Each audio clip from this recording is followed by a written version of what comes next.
You will find a brother who works out, who has been spending a long time of his life in the gym, strong, built, he's got six packs, got this, he built his triceps and biceps, every inch of his body, he made sure that he worked on it, and he physically trained it. But then Fajr will enter and the weakness is in his hand. He can't raise a duvet from himself, can't get out of bed, can't walk to the toilet that's 2 steps away from him. We're talking about someone who's run a marathon, who spends time on the running machine. We're talking about someone who is bench pressing weights, but he's not able to lift this piece of cloth from himself and get up and pray. Why? Ask yourself this question. Why? لماذا? Why can't he do it?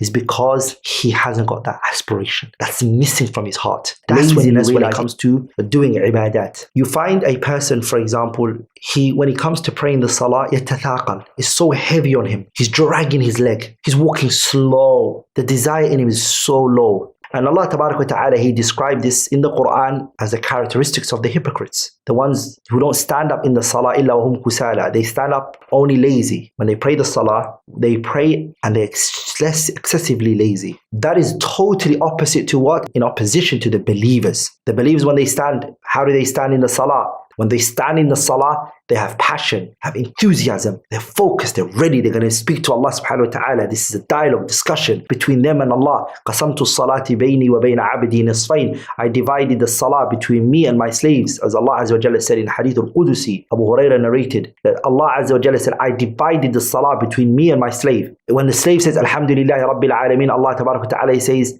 Hamadani abdi, my slave has praised me. And it's a dialogue between the slave and Allah. The believer, he has high aspiration. He can't wait for that moment where he stands in front of Allah subhanahu wa ta'ala. He dresses up for it. He gets ready for it. He focuses.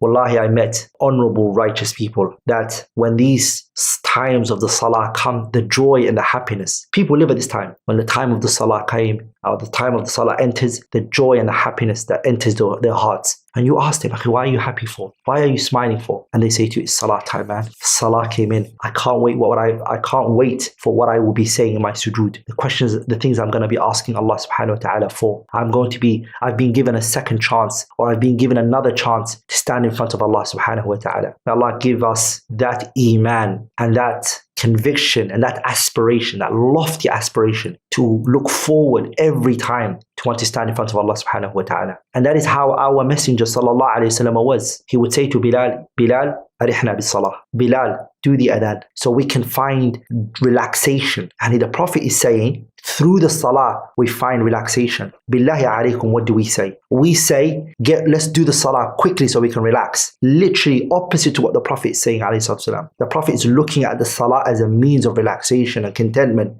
and tranquility and harmony. We, on the other hand, it's a burden on us. And so we want to just when the person finishes the salah, he goes, Alhamdulillah, I prayed, I sorted that out. So it shows the aspiration. The aspiration here is very low. The person doesn't have that nashat and that raghba that the true believers, al-mu'mineen as-sadiqeen, have. وَلِذَلِكَ Allah Tabarak wa Ta'ala, He states in the Quran when it comes to the believers how they are. This is all because of their aspiration. They have a lofty aspiration. Allah says, تَتَجَافَى جُنُوبُهُمْ عَنِ الْمَضَاجِعِ يَدْعُونَ رَبَّهُمْ خَوْفًا وَطَمَعًا وَمِمَّا رَزَقْنَاهُمْ يُنْفِقُونَ. Allah subhanahu wa ta'ala, He says that they get out of their beds, their cozy, comfortable bed, they leave it. They walk away from it. They leave their spouse and their partner. They walk away from all of that. And guess what they do? They do wudu in the cold water. And they stand in front of Allah subhanahu wa ta'ala in one of the best acts after the shahadatain. The best act a believer can do. They stand up in the night and they pray tahajjud in the middle of the night. They raise their hands up to Allah subhanahu wa ta'ala and they beg Him, because Allah subhanahu wa ta'ala, He descends. He comes down and He says to His slaves, what do you guys want? I will give it to you. They don't respond with a snoring. They don't respond with mumbling in their sleep. They respond with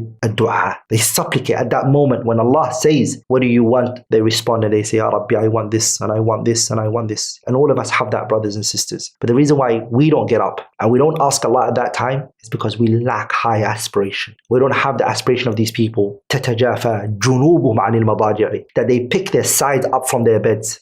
Brothers and sisters, this ayah shows us the true meaning of high aspiration, which is what? When this concept of high aspiration enters your heart and really mixes with your blood, you get out of your bed, even if you're physically not strong. What do I mean by that? You will find a brother who works out, who has been spending a long time of his life in the gym, strong, built, he's got six packs, got this, he built his triceps and biceps, every inch of his body, he made sure that he worked on it, and he physically trained it. But then Fajr will enter and the weakness is in his hand. He can't raise a duvet from himself, can't get out of bed, can't walk to the toilet that's 2 steps away from him. We're talking about someone who's run a marathon, who spends time on the running machine. We're talking about someone who is bench pressing weights, but he's not able to lift this piece of cloth from himself and get up and pray. Why? Ask yourself this question. Why? لماذا? Why can't he do it?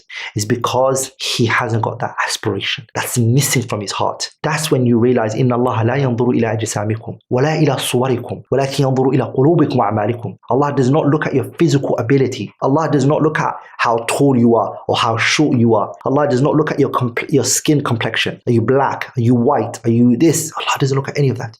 Allah Tabarak wa Ta'ala looks at 2 things, your heart and your actions. تَتَجَافَى جُنُوبُهُمْ عَنِ الْمَضَاجِعِ. These people, they get out of their beds, jump out of their beds because they have high aspiration. They built their hearts. They strengthened their hearts. They nurtured and cultivated their hearts. They took their hearts to the best gym. They worked out on it, gave it all of its requirements, its diet, in everything. Whereas this other person focused on the outer appearance. So he can't get up. He doesn't have that lofty aspiration. He doesn't have that high aspiration. So when he wakes up, he's so lazy. It takes him 1 hour to get out of bed. He sits on the side of the bed and he tucks himself back in again. This person is awake, enthusiastic. As soon as he wakes up, he's got nashat. The first thing that comes out of his mouth when he wakes up is he makes a dua. And all of this, brothers and sisters, is because of Himmah Al Aliyah, high aspiration. He's looking at the one he's going to meet, Allah subhanahu wa ta'ala. What's amazing is that the ayah says, تَتَجَافَى جُنُوبُهُمْ عَنِ الْمَضَاجِعِ يَدْعُونَ رَبَّهُمْ خَوْفًا وَطَمَعًا وَمِمَّا رَزَقْنَاهُمْ يُنْفِقُونَ, which was bukhl, stinginess. They give their wealth. It's amazing Allah mentioned them together, that they give out their wealth that Allah gave them subhanahu wa ta'ala. In other words, these people, the dunya means nothing to them. The wealth that they get, they will what? They'll spend it. وَلِذَلِكَ, the scholars, even the Arab poets, if you look at the Arabic poetry, or you study the Arab poetry and you go in deep and you internalize it, you will find that the Arab poets, they tend to refer to the wealth of the generous person as a wealth that is sad wealth. They call it the sad wealth. And the wealth of the generous man or the generous woman, they refer to that wealth as a depressed, sad wealth. Why? Because the wealth generally likes to stay in a storage. It doesn't like to be moved around. That's what this is the way they say it. They do their poetry. The generous man who's wealthy, his wealth is going to be consistently leaving the storage. It's going to be on the move. So the wealth is the wealth is saddened from that because he wants to spend time with an honorable person like that, right? This is how they are. Their aspiration is the akhirah. Their life in this world is physical. They're physically with us. Their minds and their hearts is somewhere else. It's connected to something else. ولذلك a statement, a very powerful statement of Ibn al-Jawzi, he said, rahimahullah, he said, كَمَالُ الْعَقْلِ عُلُوُ الْهِمَّةِ وَالرَّاضِي بِالدُّونِ دَنِي. He said a person whose aql is complete aql, he's really smart. This individual, Allah, he's smart. You can say he has kamalul aql, and his aql is 100%. Is what? When he has high aspiration. Kamalul aqli ulul himmah is when a person has high aspiration. Warradi biduni dani, and the one who is pleased with the bare minimum. He's like, you know what, just give me anything, I don't mind. That's all he takes from this world. He has the warradi biduni dani. That person is dim-witted individual. He's not smart. He's not clever at all, because he's chosen أَتَسْتَبْدِلُونَ الَّذِي هُوَ أَدْنَى بِالَّذِي هُوَ خَيْرٌ. 2 choices you were given and you took the little one when you could have taken the higher one. You're not smart. You're not clever. Clever one is the one who took the higher station. So this is what they are. These individuals, they have that aspiration. They don't have laziness in their ibadah. And wallahi, what's so powerful about these people is that if it happens that they get tired and they don't, they miss their qiyamul layl, what do? They bring it back. If they miss their witr, they bring it back. If they miss their rawatib, they bring it back. Whatever they miss, they bring it back. That's the type of people they are. One of the ways that at-takasul, being lazy in ibadat, occurs is also in the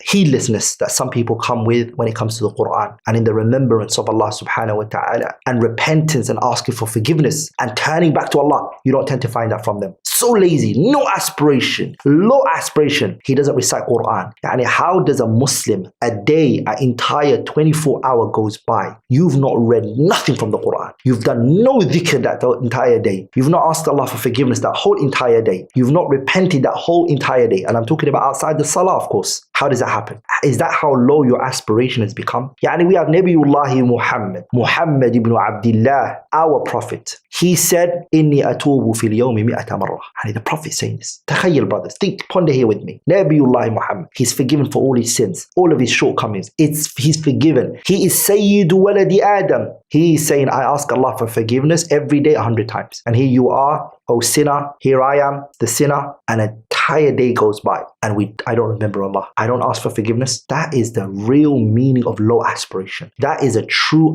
reality of low aspiration, that you haven't asked for forgiveness. When you are the child and the progeny of Adam alayhi salam, and the children of Adam are all sinners, as the Prophet sallallahu alaihi wasallam told us. All of the children of Adam are sinners. They do sins. And the best of those sinners is the one who asks Allah for forgiveness, subhanahu wa ta'ala. Allah told you in the Quran, وَأَنِيبُوا إِلَىٰ رَبِّكُمْ وَأَسْلِمُوا لَهُ. Turn back to your Lord and surrender to Him. You've been instructed. Your aspiration is so low that you don't turn back to Him, subhanahu wa ta'ala. From the low aspiration when it comes to being lazy in acts of worship is al-ghafla an a'mal al-qulub. That some people, they are heedless when it comes to the actions of the heart. They are really what? They're really heedless when it comes to the concept of actions of the heart. They don't give it weight whatsoever. And in Islam, the actions of the heart is very important, especially ikhlas, sincerity, tawakkul, hubb, loving Allah subhanahu wa ta'ala, relying on Allah subhanahu wa ta'ala, and other than that. These are things that you should have with you. From those things is al-infaqu fi sabilillah, giving in the cause of Allah subhanahu wa ta'ala, and I spoke about that. Some people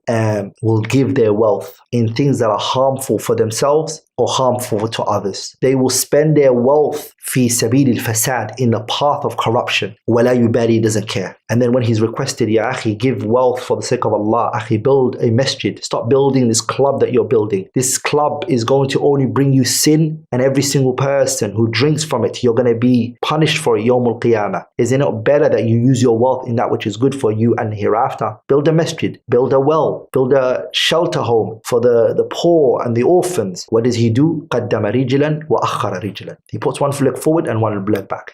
And then he starts to give excuses. يعني والله أخي my this and وَبَدَأَ يُقَدِّمُ الْأَعْذَارَ تِلْوَ الْأَعْذَارِ. He gives one excuse and then another excuse and another excuse. Like in the fasad and the ifsad, he's the forefront of paying his wealth in it. The reason for that, brothers and sisters, is dunul himmah. These are all signs of low aspiration. All of these points that I'm mentioning are all a sign of low aspiration. This individual has low aspiration. Inshallah ta'ala, as I said, the cure is coming. I just want to show you the ways that and the forms in which low aspiration comes. I've mentioned 6 and I'm going to stop there, inshallah ta'ala. Anything which I have said that was wrong or incorrect is from me and shaitan, and Allah and His Messenger are both free from it. Subhanakallahumma bihamdi, ashhadu an la ilaha illallah, astaghfiruka wa atubu ilayh.